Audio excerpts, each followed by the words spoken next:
E hoje no quadro Conversando com o Doutor, nós vamos conversar aqui com o doutor Roberto Lázaro, ele que é psicólogo e vem esclarecer aqui no programa de hoje alguns pontos sobre o universo dos games. Você pode ver aqui que nós já temos aqui no nosso estúdio hoje um Xbox, é isso, Ricardão? Isso é um Xbox, né? Nós temos aqui o Kinect. Kinect é aquele sensor que possibilita o brincante a interagir com o game sem o uso de controle remoto nas mãos. É muito legal. Nós vamos brincar juntos daqui a pouquinho aqui no Câmera 11. O doutor vem para conversar conosco e, de certa forma, desmistificar alguns assuntos com relação ao mundo aí dos games, o que isso exerce no desenvolvimento humano, no desenvolvimento de crianças e adolescentes. E se você tiver algum questionamento, alguma dúvida, você vai poder participar do quadro também enviando a sua pergunta instantaneamente, ou pelo nosso site, www.tvcandelaria.com.br, ou também pelo nosso telefone direto, o 3219-9011. Bom, eu estou hoje aqui conversando com o doutor Roberto Lázaro Silveira. Roberto, tá? E o Lázaro é o seguinte, ele é psicólogo, já trabalhou na área da Sejus, com adolescentes em conflito com a lei, recebe pessoas também aqui no seu consultório. Daqui a pouco a gente já vai fazer um mexer aqui, ele já vai dizer onde é que fica o seu consultório. Enfim, e é uma pessoa que é casado, tem filhos, quer dizer, vive essa vida doida que todos nós vivemos. E, logicamente, com o menino em casa tem uma coisa que o menino adora hoje em dia, que é o tal do game. Que antigamente ele era proibido de mexer, os pais não queriam. No meu tempo não tinha nem game, né? O game é uma invenção aqui dessa juventude. E daqui a pouco a gente vai deixar aqui o Emerson e o Thales, que estão ali brincando já com o game, brincando não, disputando um game, e vamos conversar com o doutor. E aí, doutor, tudo bem? Como é que está essa sua vida? Como é que é essa coisa de tratar a molecada? É muito gratificante, até porque eu também tenho filho e eu aprendo. Está com quantos anos, moleque? 8. 8 anos. Ou idade, 8 anos. Eu vou te contar um negócio. Está na fase de pré-aborrecente. Já chegando, né? Tá quase lá. Quase lá. Bom, doutor, é o seguinte, você teve uma vida completamente diferente dessa do seu filho, mas você já pegou um momento em que a comunicação, principalmente essa comunicação através de games, de jogos e tal, de revista, a minha era através de revistinha. Essa aí você pegou pouca coisa. Mas isso muda muito na cabeça do psicólogo, na cabeça dos pais. Como é que é conviver com isso hoje? É importante o pai integrar-se, né? E conhecer como é o jogo, o que acontece quando a criança está jogando, se ela está só jogando, o que está sinalizando isso, esse envolvimento com o videogame e que está fazendo com que ela deixe as outras coisas de lado, como por exemplo, a interação com outras crianças no jogo de futebol, na escola. Então é importante conhecer o videogame e conhecer os limites da criança, né? A forma como ela interage, e sempre através do diálogo, porque a criança ela se envolve com o videogame, então o pai geralmente tem ali 4 horas sem precisar dar atenção, somado às outras horas que o pai geralmente não dá atenção mesmo, então agrava-se a situação. Então é necessário a aproximação com o filho. Agora, tem uma coisa, doutor Roberto, que eu acho que é interessante, que é o seguinte, quando vocês quiserem começar a jogar aí, só me falar, viu? Já está jogando aí? Estou moído aqui já, meu amigo. Uma coisa é o seguinte, o menino precisa colocar calção, chutar a bola, ralar o joelho e também fazer videogame.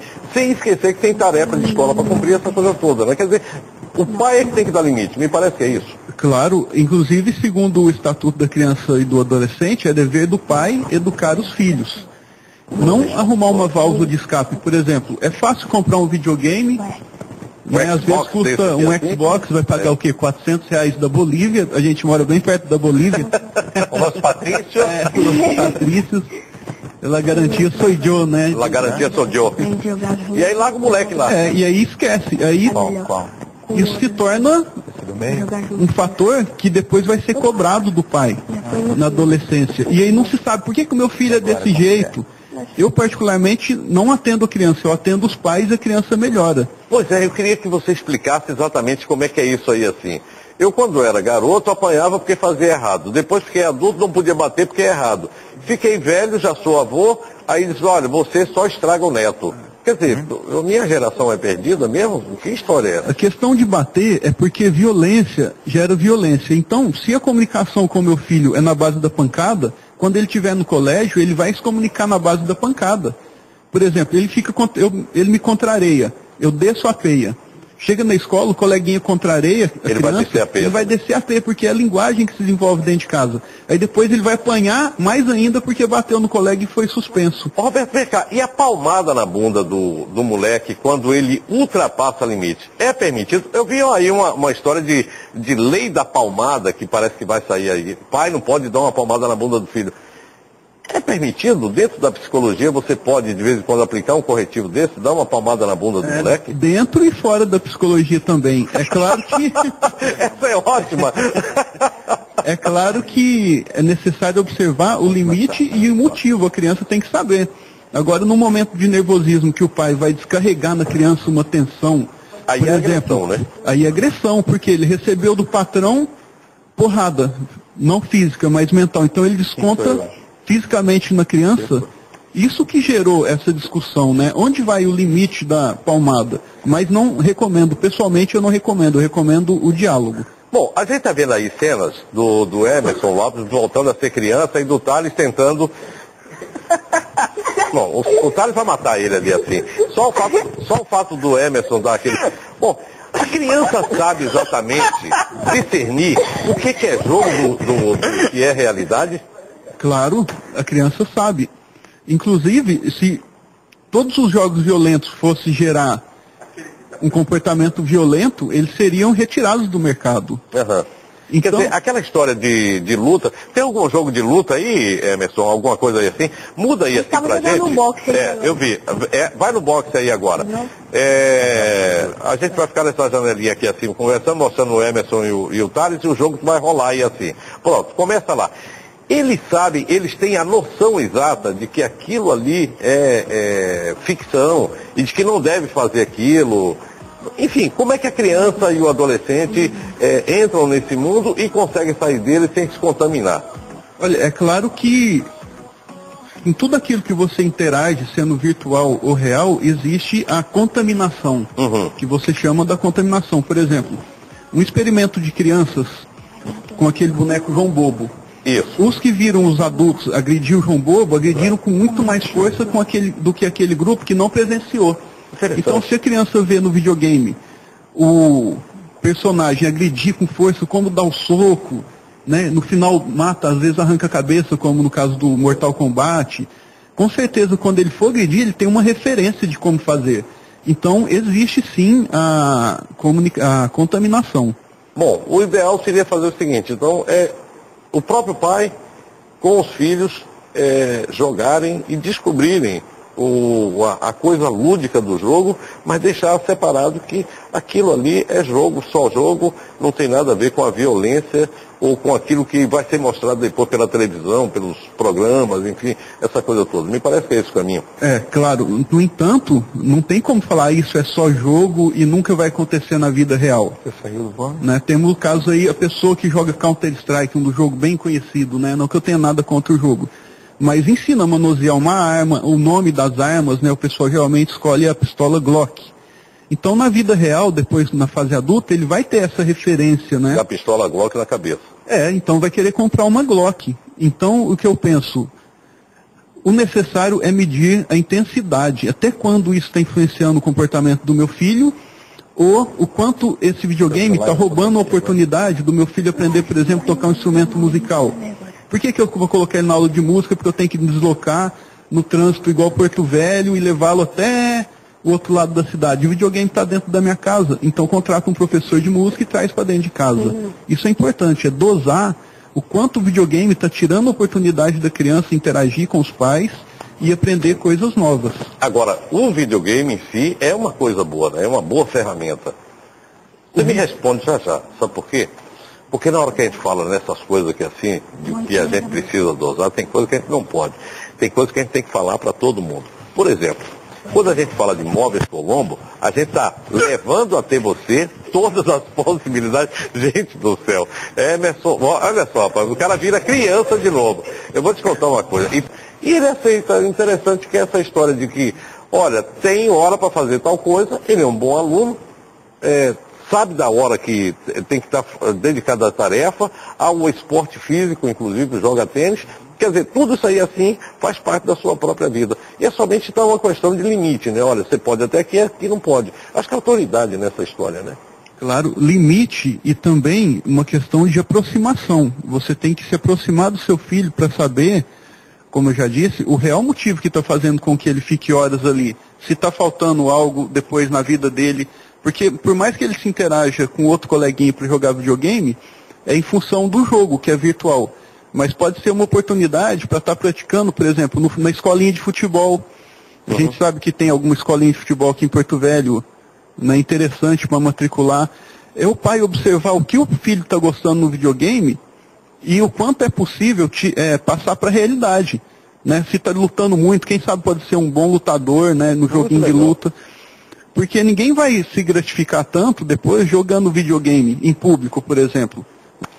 A atividade de jogar, essa coisa do videogame, pode levar um adolescente ou uma criança para o outro lado, para o lado do crime?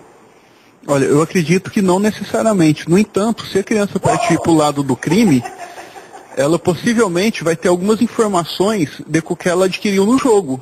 Como eu citei, o caso do nome das armas, a forma de matar. No Counter-Strike tem as táticas de guerrilha, né, que é necessário utilizar, porque geralmente jogam em grupos, né? Isso. Existem times de Counter-Strike. Então, a pessoa, se ela tiver que se tornar um criminoso, não vai ser pelo jogo, mas as informações que ela poderá usufruir para aperfeiçoar o seu crime, isso sim pode ser oriundo do jogo. Que pode ser do jogo, como pode ser de outro lugar qualquer. Pode buscar na internet. Quer dizer, se ele se interessa, é uma outra história. O importante é que a criança, ela, na sua fase de desenvolvimento inicial, cresce como parte natural dela. Se ela for aprender música, vai aprender melhor. Então, se o videogame vai passar informações de como selecionar uma arma, qual arma é de longo alcance, qual que não, com certeza vai se tornar parte dela isso. Essa informação ela vai levar para a idade adulta e poderá aperfeiçoar o seu crime. Sim, acredito que sim, com certeza. Bom, uma outra coisa é o seguinte, o videogame, ele desperta alguma coisa a mais numa criança, como por exemplo, uma habilidade virtual, eu não sei como é que funciona isso, se isso existe ou não, a possibilidade dele se desenvolver a partir do jogo com uma certa habilidade. Alguns teóricos acreditam em inteligências múltiplas, né? Por exemplo, inteligência musical, orientação espacial. Eu acredito que a criança, ela adquire melhor coordenação motora e aquilo que é relativo à memória matemática, porque são milhares de cálculos ali para poder realizar uma jogada no videogame, e da mesma forma que a violência pode ser uma referência depois, essa habilidade vai servir para resolver uma equação na escola, desde que ela tenha a base para isso, ou seja, está jogando videogame e também frequentando sala de aula. Quer dizer, o desenvolvimento da parte lógica. Claro, o raciocínio lógico, matemático, a orientação espacial, isso é adquirido sim. Quer dizer, videogame então, na verdade, é uma coisa boa. Só precisa ter limite, né? Limite eu não conheço nenhuma moeda no mundo que não tenha dois lados. Então eu penso que o videogame ele tem sim esses dois lados também. Mas a criança absorve também boa parte daquilo que são os pais para ela, né? Claro, inclusive a gente entra na questão, trata os pais, trata o filho ou trata os dois? Geralmente o impedimento financeiro, ele realmente indica escolher. O pai vai tratar os pais ou o filho, mas o ideal é tratar os pais. No meu caso eu sigo aquela linha da psicologia que recomenda que a criança é a extensão da psique dos pais. Existe um livro chamado A Criança, do Neumann, não é uma leitura fácil para o leigo, mas pode acrescentar alguma coisa, que indica tratar os pais. Mas o ideal, os pais estar em tratamento, assim como a criança ser encaminhada para um psicólogo especializado em atendimento infantil.